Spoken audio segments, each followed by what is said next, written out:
Don't fall victim to false frames. Remember, this is where we talk about not being manipulated by others. Okay, so here's a frame. This is a something that has been part of the sales philosophy, if you will, for a long time, and that's called the alternative choice. It's actually a really good thing. It's when you would say that when you're trying to make an appointment and you say, yeah, I have two openings, Tuesday at 10 o'clock or Thursday at 2 p.m. Which of those would you prefer?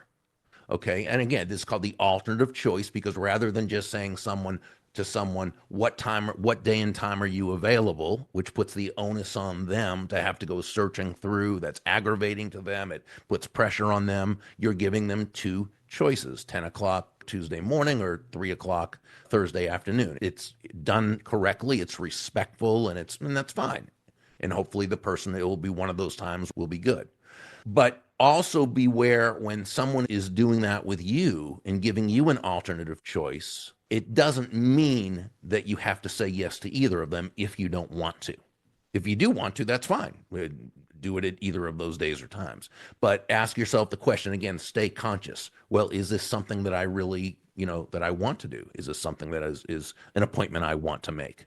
Same with presuppositions and false dilemmas. What is a presupposition? It's a statement that, by the nature of the statement, necessarily means a certain thing. And let me give you an example. Years and years ago, you might remember that Hillary Clinton, this is back in the, I think, early 2000s, maybe the late 90s, said it takes a village to raise a child. Okay. And that was a saying it was an African saying, and I don't remember exactly what tribe it was from, and I apologize. But the saying was, it takes a village to raise a child. Now, this was, and by the way, I'm not being political here. I'm not going to give an opinion of whatever, but here's how incendiary something like this can be and how a presupposition can really get into people's emotions and belief systems. Many people said, if you were on the political right, when she said it takes a village to raise a child, it was, oh, so she wants the government to be in charge of raising our children and telling parents what they can and cannot do. Okay? That was on the right.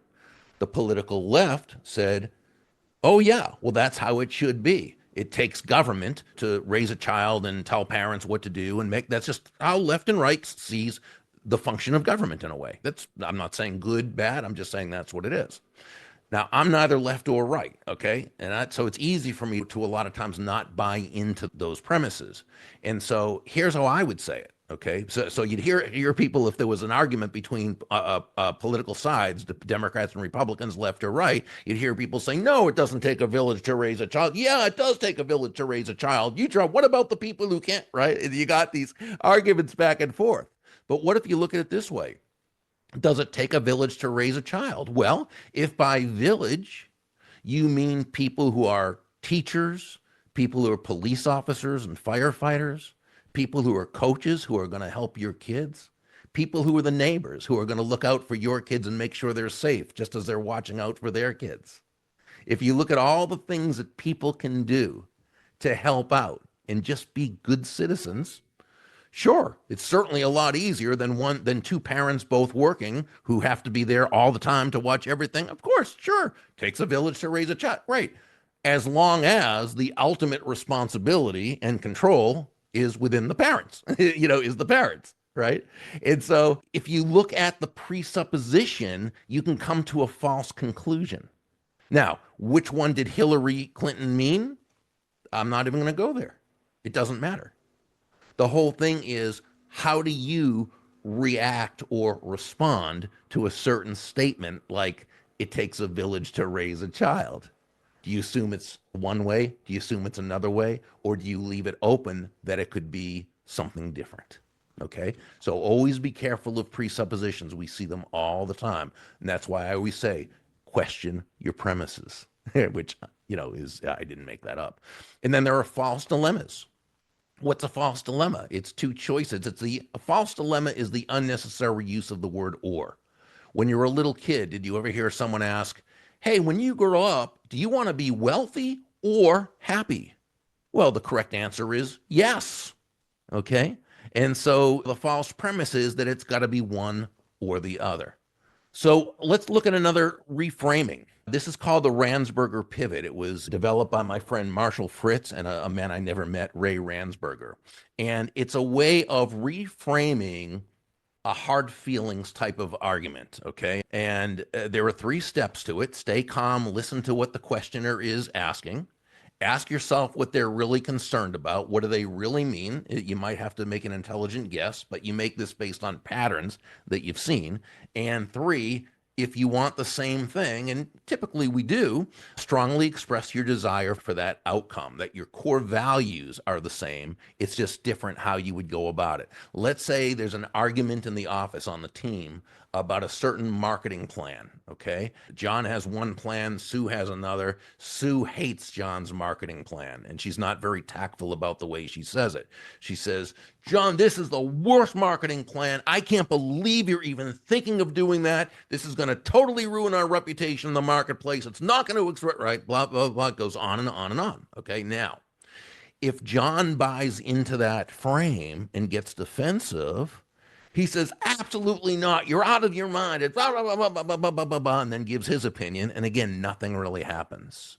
So what if John instead uses the Ransberger pivot?